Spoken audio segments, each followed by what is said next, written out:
Many people consider King Solomon to be the wealthiest man to have ever lived, some estimating his wealth to be $2 trillion in today's money.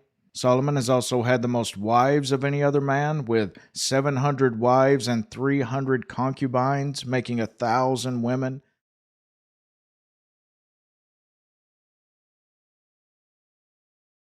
First Kings 3 then tells us how Solomon became closely allied with the Pharaoh of Egypt and married his daughter. And the king Solomon went to Gibeon, right above Jerusalem, to sacrifice there, for that was the great high place. 1,000 burnt offerings did Solomon offer upon that altar. That night Solomon had a dream where the Lord offered to give him whatever he desired. Instead of riches and great fame and conquering, instead of all of this, Solomon asked for wisdom and understanding in order to judge and rule over Israel properly. The request pleased the Lord, so much so that God not only promised to give him wisdom, but also everything else that he did not ask for, both riches and honor. Scripture then gives us an example of King Solomon's wisdom when one day 2 harlots, or prostitutes, appear in court before him. They each had a son, but one had killed hers by accidentally sleeping on him during the night. Both women, as they did lodge together,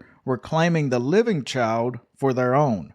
Solomon then issued a command to cut the living child in half and give to both women a half apiece. Upon hearing the command, one of the women actually says, "Okay, that's a fair deal," but the other cried out that just go ahead and give it to her then, just let the child live. Solomon then recognizes her as the true mother and gives the child to her.